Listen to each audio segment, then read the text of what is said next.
Denis Voignet, auteur, invité de 24 heures en Alsace. On parle, une fois n'est pas coutume, de littérature jeunesse avec Magellan le défi, dernier opus. C'est comment, Denis, d'écrire pour des jeunes? Ah, c'est passionnant.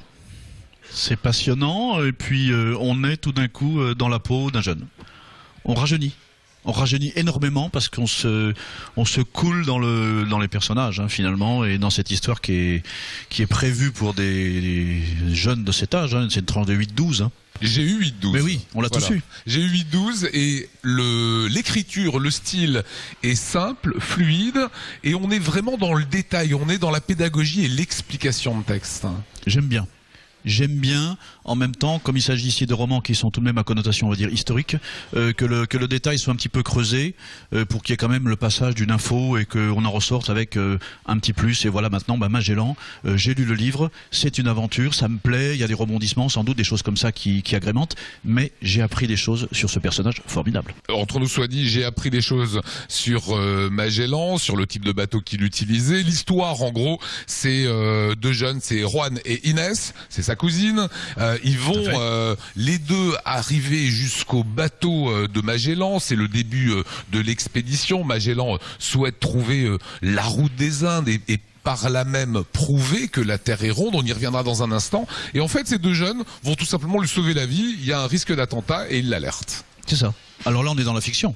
On est à moitié dans la fiction, puisque Magellan étant d'origine portugaise et étant donc les bateaux étant affrétés par l'Espagne, il a travaillé en fait pour le royaume d'Espagne. Les Portugais avaient un petit peu la dent mauvaise et ont tout fait pour que l'expédition en fait ne réussisse pas, ne fonctionne pas, et cet attentat, je pense, a certainement donc été prévu. Et là, dans l'histoire, ce sont les enfants qui vont déjouer le piège, histoire de les faire intervenir. C'est la part romancée. Hein. On est en 1519, on est 27 ans après l'aventure de Christophe Colomb. Ouais, c'est ça. C'est ça. Et le nouveau continent est là. Et Magellan a dans l'idée, il a énormément travaillé étant jeune, ou été même élevé et éduqué par des grands géographes, cartographes de l'époque. Il a cette idée qu'on doit pouvoir traverser ce continent pour en fait aller aux Indes par l'ouest. C'est un peu le rêve de Christophe Colomb. Mais maintenant qu'on a découvert ce continent, il s'agit maintenant de passer au travers et de voir ce qu'il y a derrière. Voilà, pour les jeunes générations, c'est toute l'histoire aussi maritime de ces explorateurs. C'est le scorbut qu'on risque d'attraper sur le bateau. C'est terrible. C'est des mutins et des mutineries sur le bateau. On se demande d'ailleurs comment l'épopée a pu aboutir, parce que finalement, tous les obstacles se sont dressés sur le parcours.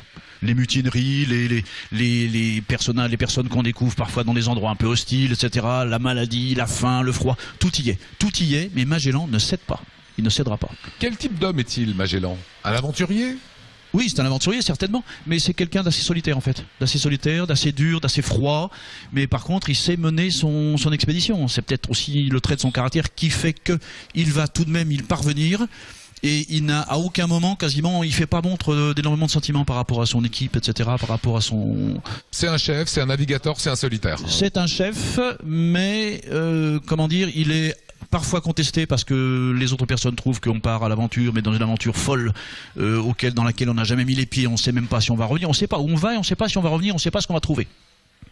C'est pour ça que j'ai quand même pu qualifier, mais je ne suis pas le seul, hein, les historiens l'ont fait aussi, comme cette histoire étant l'une des plus peut-être formidable, magique, particulière en fait de l'histoire de l'humanité quand même, parce que c'est comme la première fois qu'on fait le tour du globe, faut pas l'oublier. Une fois qu'on l'a fait, on le fera pas deux fois.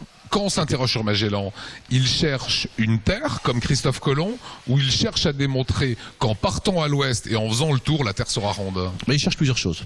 Il cherche ce passage, il y a cet obstacle qui est le continent, il cherche comme un endroit pour le traverser, pour dire effectivement je vais pouvoir faire le tour, donc il y a quand même le tour du globe, et il y a la recherche de ces îles des Philippines, et dans lesquelles on trouve des quantités monumentales d'épices, qui sont à l'époque la richesse de la planète. Qui détient l'épice, détient la richesse. Donc pour l'Espagne, c'est aussi une manne que là on peut aller trouver, et Magellan, c'est vrai, a un peu aussi cette mission confiée par le roi d'Espagne, c'est d'aller trouver ces îles, de permettre un commerce plus facile, et de doubler les Portugais sur la ligne d'arrivée. Est-ce qu'on a donné envie de le lire là maintenant? J'espère bien. Mais j'espère aussi. Bah oui.